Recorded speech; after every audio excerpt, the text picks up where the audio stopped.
एक ऐसा जहाज जो एफिल टावर से भी ऊंचा था, जिसमें swimming pool, gym, library, royal drink, सब कुछ उस शिप में था। ये शिप इतना लग्जरी था कि उस समय का रिचेस्ट लोगों का इस शिप पर सफर करना सपना रहता था।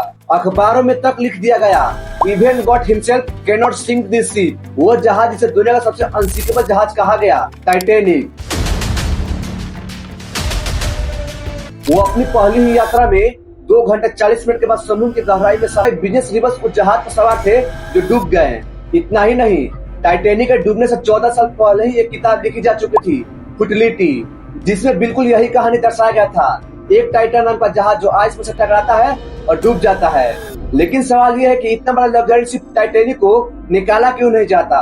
Was a new breed of luxury liner. Titanic left port in Southampton, England. Among her passengers were many of the wealthy and influential. The band played the gayest tunes and American ragtime dancers. The time was 11:40. The iceberg grazed the right side of the ship. And all of a sudden she lifted up quickly. Everything that was movable was going through her. I didn't think it Aquarius because I didn't think it was possible. A big ship like the Prince. नमस्कार दोस्तों, साल 99 में white star line company ने Titanic को बनाने का काम शुरू किया। इस शिप को बनाने में 15,000 से ज्यादा वर्कर्स और 3 साल से ज्यादा का समय लगा। 269 मीटर लेंथ में और 50 मीटर से भी ज्यादा ऊंची थी। उसमें फर्स्ट क्लास लग्जरी में swimming pool, escort cot, Turkish bath, carpet, 30 course dinner, यहाँ तक सब कुछ उसमें था। इसकी एक टिकट की कीमत आज की करेंसी में $10 लाख के बराबर है। अगर आपको उस समय फर्स्ट क्लास टिकट मिलता तो क्या आप टाइटैनिक पर चढ़ते? 10 अप्रैल 1912 साउथहैम्पटन इंग्लैंड से न्यूयॉर्क जा रहा है। इसमें करीब 2200 से ज्यादा लोग सवार हैं। 4 दिन तक सफर बिल्कुल स्मूथ चला।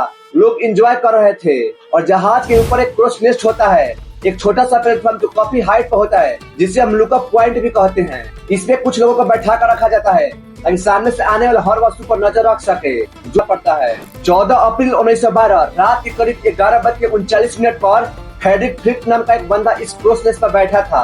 वो चिल्लाकर कहता है, हमारे सामने एक बड़ा सा आइसबर्ग है, जहाज को जल्दी मोड़ो। लेकिन बहुत लेट हो चुका है। सिर्फ 1 मिनट बाद 11:40 पर जहाज जाकर आइसबर्ग से टकरा जाती है।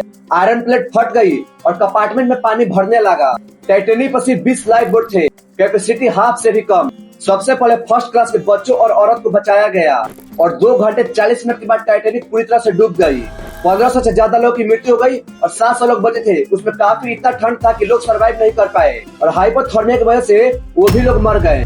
वापस अपने मुद्दा पे आते हैं। टाइटैनिक की तरह ही एक दिखने वाली, मान लो उसकी बहन ओलंपिक, वो पहले से ही डैमेज थी।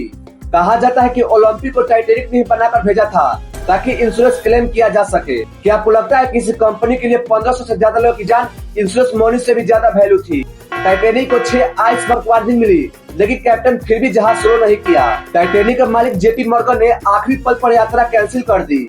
उनके कई रिबल्स उस जहाज पर सवार थे जो उसी समय डूब कर मर गए। क्या टाइटैनिक को जानबूझकर मौत का जाल बनाया गया था? लेकिन सबसे बड़ी हैरानी की बात यह है कि टाइटैनिक के डूबने से 14 साल पहले ही एक किताब लिखी जा चुकी थी, फुटिलिटी। 1898 में मोर्गन रोबर्टसन नाम का एक आदमी इस किताब को लिखा था, जिसका नाम फुटिलिटी द व्रिक ऑफ टाइटन था। इसका स्टोरी भी बिल्कुल सेम था। एक टाइटन नाम का जहाज आइसबर्ग से टकराता है और टाइटैनिक की तरह ही डूब जाता है। पैसेंजर काउंट, लाइफ बोट की कमी और अप्रैल मंथ का एक्सीडेंट, ये सब कुछ उस किताब में लिखा जा चुका था। क्या ये इमिग्रेशन सही था या किसी ने फ्यूचर प्रेडिक्शन किया था? साल 1985 में शिप का मलबा पड़ा है।